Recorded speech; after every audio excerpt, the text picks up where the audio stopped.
இன்றே டவுன்லோட் செய்து உங்கள் ஃபேவரட் ஷோக்களை என்ஜாய் பண்ணுங்க.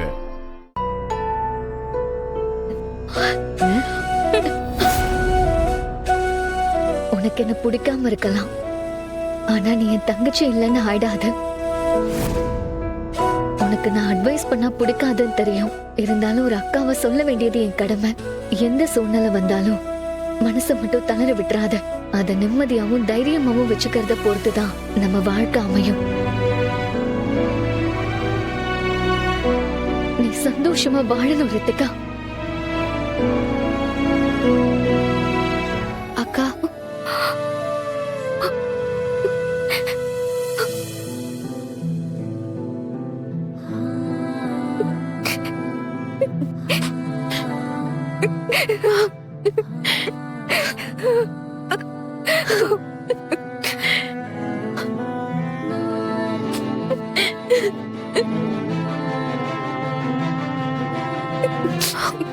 அழாத. மிஸ் யூ அக்கா, மிஸ் யூ. வீட்ல ரெண்டும் எலியும் புனையுமா அடிச்சுக்கும். இப்ப எப்படி இருக்குன்னு பாரு. என்ன இருந்தாலும் ஒரே வயித்துல பிறந்த அக்கா தங்கச்சிங்க அப்படித்தானே இருப்பாங்க.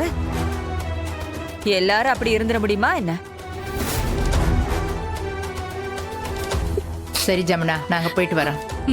கிளம்புறோம். என்ன போலாண்டி, வாமா. போயிட்டு வா. போயிட்டு வரேன்.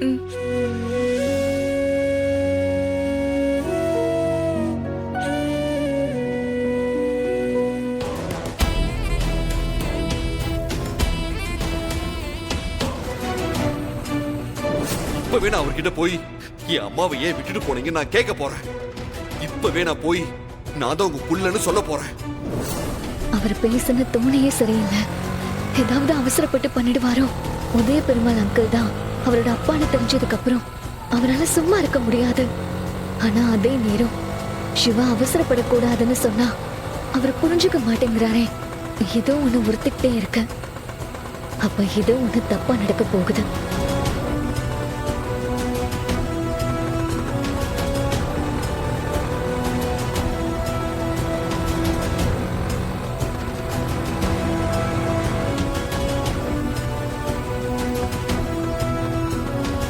என்ன போன் எடுக்க மாட்டேங்கிறாரு? ஒருவேளை அவசரப்பட்டு உதய பெருமாள் அங்கிள் கிட்ட சொல்ல போயிட்டாரோ? இப்பதானே உதய பெருமாள் அங்கிளும் இந்திராணி மேடமும் ஆபீஸ் கிளம்பி போயிட்டு தான் சொன்னாங்க.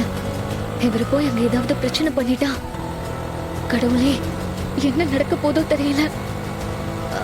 பத்து, இப்பதான் எனக்கு ஞாபகம் வருது. சிவா எனக்கு கால் பண்ணி ஸ்கூல் விஷயமா ஒருத்தரை மீட் பண்ண வர சொல்லியிருந்தாரு. நான் மறந்துட்டேன். நீங்க வீட்டுக்கு போங்க, நான் அவரை போய் மீட் பண்ணிட்டு பார்த்துட்டு அவர் கூடவே வீட்டுக்கு வந்துடுறேன்.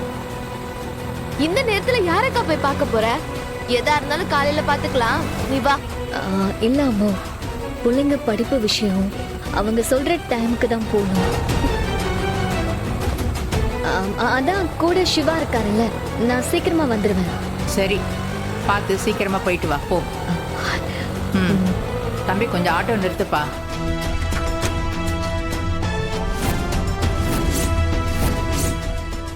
இவன் எதுக்கு இங்க வந்திருக்கான்?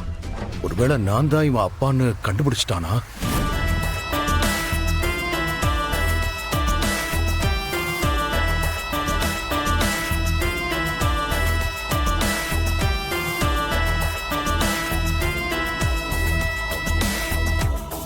சிவா,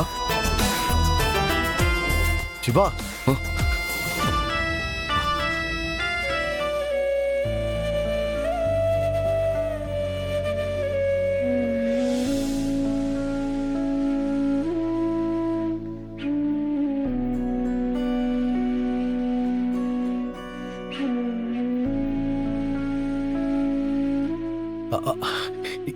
என்னப்பா, என்ன அப்படி பாக்குற?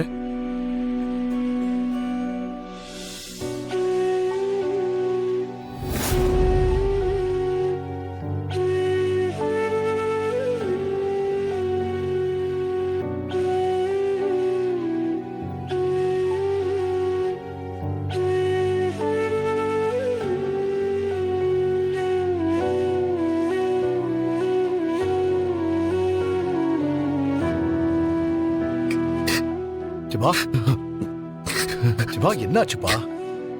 ஏன் அழுவுற? அப்பா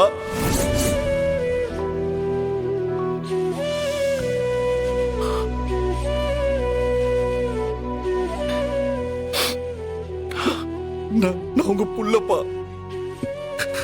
உங்க சங்கரிக்கும் உங்களுக்கும் பிறந்த பையன் நான் தான்ப்பா.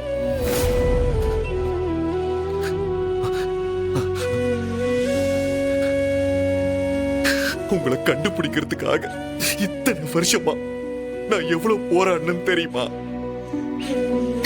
நீங்க என்னையும் அம்மாவையும் விட்டுட்டு போனதுக்கு அப்புறம் நானும் அம்மாவும் நீங்க இல்லாம எவ்வளவு கஷ்டத்தை அனுபவிச்சேன்னு தெரியுமா? அம்மா கடைசி வரைக்கும் உங்களை பத்தி எதுவுமே சொல்லாம இறந்துட்டாங்கப்பா. தோ, தோ, இந்த மோதிரம் இதை வச்சுதான்ப்பா நான் உங்களை கண்டுபிடிச்சேன்.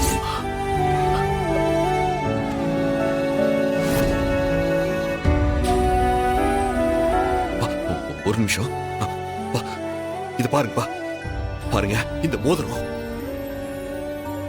நீங்களும் அம்மாவும் கல்யாணம் பண்ணப்ப எடுத்த போட்டோ. இதை வச்சுதான்ப்பா உங்களை அடையாளமே கண்டுபிடிக்க முடிஞ்சது.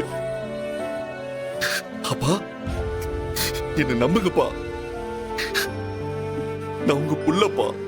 சிவா நம்புங்கப்பா ப்ளீஸ். நானும் பொறுமையா கேட்டுக்கிட்டு இருக்கேன், நீ என்னமோ சொல்லிட்டு இருக்க. அப்பா சத்தியமா தான்ப்பா சொல்றேன், நீங்க தான்ப்பா என் அப்பா. Siva please please.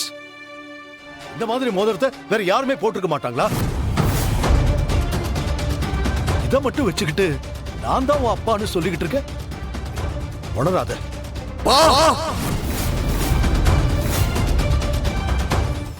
அப்படி பேசாதீங்கப்பா, நான் உணரலப்பா. நான் உண்மைதான்ப்பா சொல்றேன். இத்தனை வருஷமா நீங்க இல்லாம நானும் என் அம்மாவும் ஒவ்வொரு நாளையும் ஒரு யுகத்தை கடக்கிற மாதிரி கடந்துகிட்டு இருந்தோம். இப்படி பேசி கஷ்டப்படுத்தாதீங்கப்பா. அப்பா இதனால அசிங்கப்படுறது நான் மட்டும் இல்லப்பா, என் அம்மாவையும் சேர்த்து நீங்க அசிங்கப்படுத்துறீங்க. நான் எதுக்குப்பா உங்களை அசிங்கப்படுத்தணும்? நீயா வந்து ஏதேதோ பேசி நான் தான் உன் அப்பான்னு சொன்னா என்னால அப்படியே ஏத்துக்க முடியுமா? நீங்க ஏத்துக்கிட்டாலும் ஏத்துக்கலனாலும் நீங்க தான் என் அப்பா. அப்பா நான் ஒண்ணு பொய் சொல்லப்பா, நீங்க தான் என் அப்பா, நான் தான் உங்க புள்ள. இதுதான்ப்பா உண்மை. அப்பா இதுதான்ப்பா உண்மை. என்ன நம்புங்கப்பா ப்ளீஸ் பா, என்ன நம்புங்க. நான் பொய் சொல்லலப்பா. ப்ளீஸ் பா என்ன நம்புங்க, இதுதான் உண்மை. அப்பா நீங்க தான்ப்பா என் அப்பா, நீங்க தான் என் அப்பா. ரிலாக்ஸ். இது பார், இந்திராணி உன்னை தம்பியா ஏத்துக்கிறேன்னு சொல்லி ஒரு பேச்சுக்கு என்ன உன் அப்பான்னு சொன்னா. நீ அதையே காரணமா வச்சுக்கிட்டு நான் தான் உன் அப்பா, உண்மையான அப்பானா எப்படிப்பா ஏத்துக்க முடியும்?